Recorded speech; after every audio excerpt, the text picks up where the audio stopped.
You're right now not in a very good position. You're gambling with World War III. We gave you through this stupid president. You think that if you will speak very loudly about the war, you He's can... not speaking loudly. He's not speaking loudly. Ukraine के राष्ट्रपति Zelensky और अमेरिकी राष्ट्रपति उपराष्ट्रपति के बीच white house में हुई बैठक ने वैश्विक स्तर पर एक नया तनाव उत्पन्न कर दिया। इसके बाद ज़ेलेंस्की अमेरिका से सीधा ब्रिटेन पहुंचे, जहां ब्रिटेन के प्रधानमंत्री कीर स्टारमर ने उनका गर्मजोशी से स्वागत किया। इस बीच यूक्रेन के समर्थन में ब्रिटेन में यूरोपियन यूनियन के नेताओं ने आपातकालीन बैठक आयोजित की। ज़ेलेंस्की के साथ इस बैठक में क्या क्या हुआ और इसके बाद रूस और अमेरिका क्या कुछ करने वाले हैं, ये सारी बातें हम इस वीडियो में जानेंगे।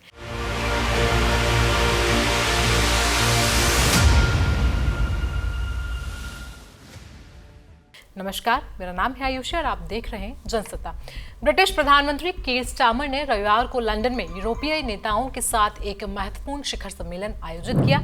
इस सम्मेलन में स्टारमर ने यूरोप की सुरक्षा पर चिंता व्यक्त की और यूक्रेन को समर्थन देने का आश्वासन दिया।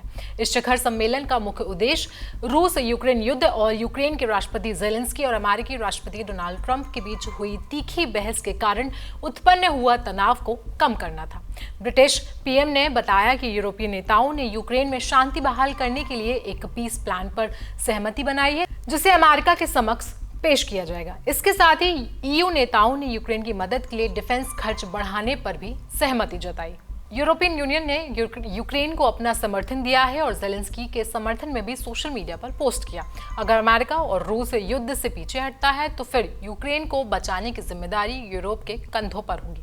लेकिन ऐसे में सवाल उठता है कि अगर यूक्रेन रूस के बीच जंग छिड़ती है तो अमेरिका क्या करेगा और क्या अकेले यूरोपियन यूनियन रूस के सामने लड़ने में कितना सक्षम होगा। रूस यूक्रेन समझौते पर बात करते हुए स्टारमर ने कहा कि ब्रिटेन, यूक्रेन, फ्रांस और अन्य देशों को यूक्रेन के पीस प्लान के लिए एकजुट होना चाहिए। ये वक्त केवल बातें करने का नहीं बल्कि एक्शन लेने का है। ये वक्त शांति लाने का है। उन्होंने आगे कहा कि रूस यूक्रेन युद्ध का एक अच्छा समझौता इसलिए जरूरी है क्योंकि ये यूरोप की सुरक्षा के लिए भी बहुत महत्वपूर्ण है।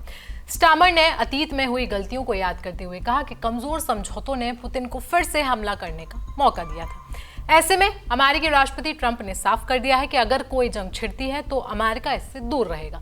अब सवाल उठता है कि यूक्रेन तो रूस से युद्ध अकेले लड़ नहीं पाएगा, तो क्या फिर यूरोपीय यूनियन रूस के सामने सीधे जंग लड़ेगा? राष्ट्रपति ट्रंप ने ज़ेलेंस्की से मुलाकात से पहले यूरोप का प्रतिनिधित्व करने आए ब्रिटेन के प्राइम मिनिस्टर कीर स्टारमर से भी मुलाकात की थी और तो और फ्रांस के मैक्रो से भी उनकी मुलाकात हुई थी। डोनाल्ड ट्रंप ने कहा था कि पूरे यूरोप की रूस के साथ जंग छिड़ने जा रही है और उसका सेंटर पॉइंट यूक्रेन बनेगा। वहीं इससे पहले उन्होंने फ्रांस के राष्ट्रपति मैक्रो से भी मुलाकात की थी। इस दौरान दोनों नेता सहज स्थिति में नहीं थे। अमेरिका के युद्ध के पीछे हटने के बाद ज़ेलेंस्की जंग में अकेले पड़ गए। ऐसे में ईयू के देशों का साथ आना पड़ेगा और इसके लिए उन्हें सबसे पहले यूक्रेन को सुरक्षा की गारंटी देनी होगी। हालांकि संभावना यह है कि अगर वो यूक्रेन को सुरक्षा की गारंटी पर सहमत होते हैं तो रूस यूरोपीय देशों पर हमला करना शुरू कर देगा।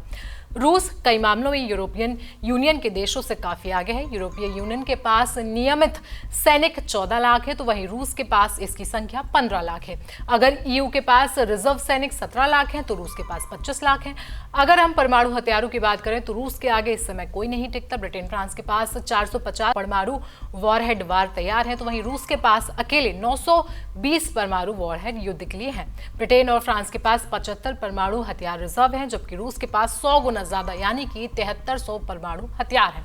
अब हम टैंकों के मामले में देखें तो रूस यूरोपियन यूनियन के देशों में काफी आगे है। ईयू के 28 देशों के पास 6700 टैंक है तो वहीं रूस के पास अकेले 15000 से ज्यादा टैंक है। ईयू के पास सैन्य वाहनों की संख्या 48000 से ज्यादा है तो वहीं रूस के पास इनकी संख्या 31,300 है। इस मामले में रूस थोड़ा पीछे है। जबकि self propelled gun European union के पास 2300 है तो वहीं रूस के पास 5000 से भी ज्यादा गन है। ईयू के पास अगर 3500 आर्टिलरी गन है तो वहीं रूस के पास यह आंकड़ा 4000 से ज्यादा है। रूस के पास 7 तरह की हाइपरसोनिक मिसाइल हैं, जबकि यूरोपियन यूनियन देशों के पास भी हाइपरसोनिक मिसाइल नहीं है। रूस के पास कार्वेट्स की संख्या 81 है तो वहीं जबकि यूरोपियन यूनियन के पास 39 है। रूस के पास 60 सबमरीन और जबकि ईयू के पास 61 सबमरीन है। फाइटर जेट के मामले में यूरोपियन यूनियन के देश रूस से आगे हैं। इनके पास 3100 फाइटर जेट हैं, जबकि यूरोपियन यूनियन के पास 6000 से भी ज्यादा फाइटर जेट हैं। मालूम हो कि ज़ेलेंस्की 28 फरवरी को ट्रंप के साथ मिनरल डील्स पर साइन करने के लिए अमेरिका पहुंचे थे, लेकिन ट्रंप से मुलाकात के दौरान उनकी बहस हो गई। इसके बाद ज़ेलेंस्की समझौता किए बिना ही लंदन रवाना हो गए।